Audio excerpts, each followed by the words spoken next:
Bien, alors, écoutez, pour ceux qui ne connaissent pas, ça peut être intéressant de faire des sous-titres rapidement avec, avec les styles de sous-titres, les styles titres de second niveau. Sur la page 22, vous êtes toujours sur la page 22, pas de problème. Bon, ce que vous allez faire, c'est que on va utiliser bêtement le texte en faux latin qui se trouve là, le lorem ipsum. On va bêtement l'utiliser pour faire rapidement des sous-titres.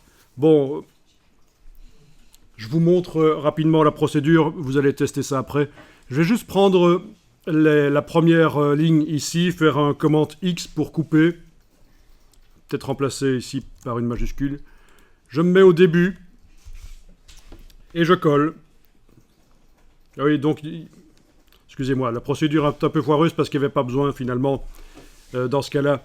C'est quand c'est du vrai texte que je procède comme ça.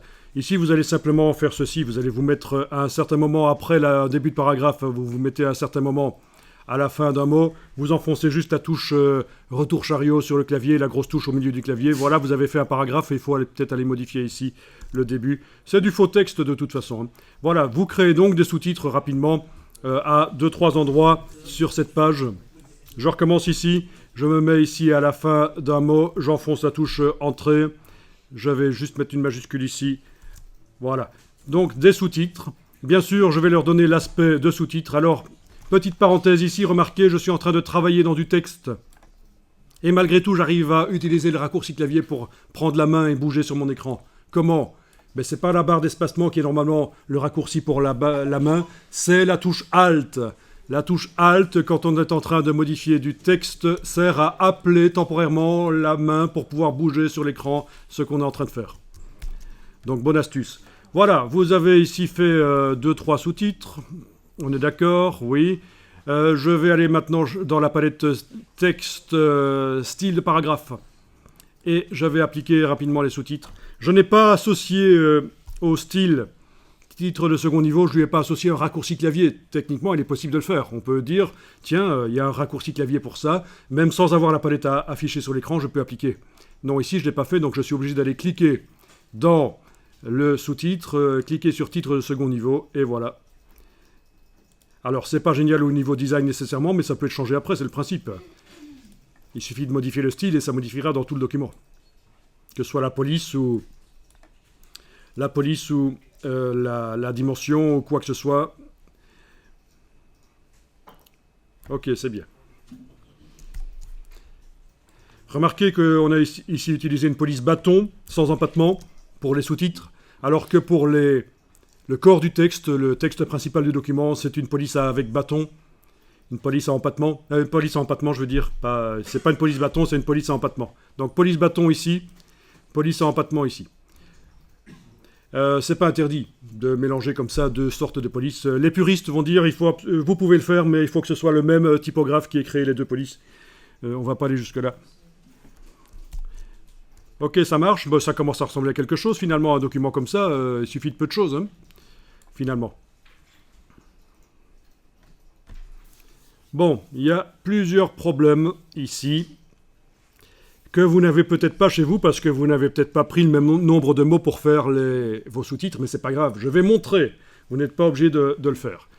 J'ai un problème ici, c'est qu'il y a un paragraphe qui commence là et qui termine au bloc suivant. C'est foireux. Voyons comment on pourrait arriver à modifier ça. Donc, je clique à côté de tout, rien n'est sélectionné. Ce que je vais faire là maintenant, vous pouvez le faire malgré tout, comme ça vous allez régler votre document pour qu'il n'y ait jamais comme ça un paragraphe qui soit coupé, où on retrouve un bout de ligne d'un côté ou de l'autre. Vous voyez, celui-ci est tellement court qu'on retrouve un bout de ligne de chaque côté, c'est foireux. Donc cliquez à côté de la page, allez double-cliquer sur corps du texte, c'est le style qui est appliqué au texte dans le document.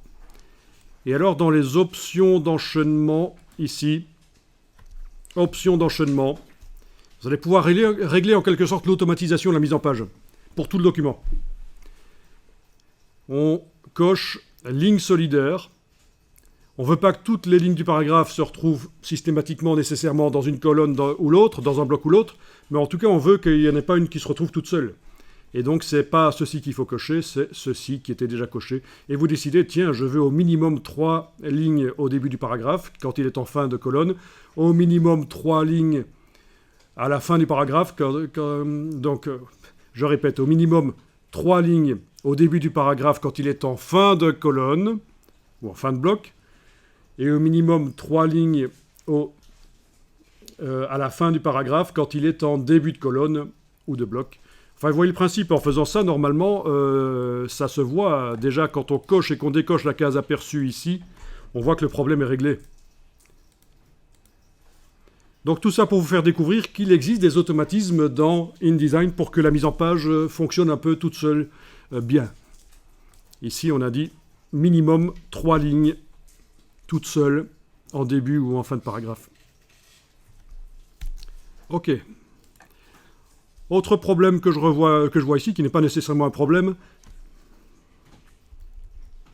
Ceci, vous connaissez? Jamais vu ça? Un I, ligature, il y en a qui connaissent. C'est bien. T'es allé dans quelle école? À Sainte-Marie. Ah, J'ai appris en lisant un livre. J'ai appris en lisant un livre sur la typographie. Ah, tu as appris en lisant un livre. Il y a des jeunes qui lisent des livres. Ah, c'est pareil. Mais mince, j'ai bien fait de venir aujourd'hui. C'est bien. Excellent. Non, je sais. Je me moque. Je suis moqueur, ne vous inquiétez pas. Ne sortez pas les pierres tout de suite.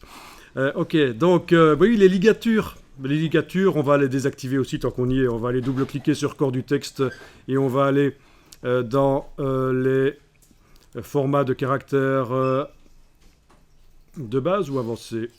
Format de caractère de base, ici, on va les désactiver, ligatures.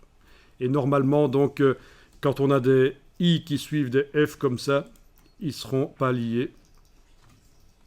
Est-ce que je suis sur le bon? Ah, mais non, c'est un sous-titre, ça. Ok, j'étais en train de modifier corps du texte, idiot. Il faut me le dire. Hein.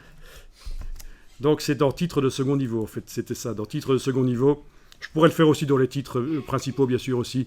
C'est donc dans le style de paragraphe, titre de second niveau, format de caractère de base, on va désactiver les ligatures. Et voilà, on a un beau petit I bien formé. Bien. Bon, ça, c'est une question de choix.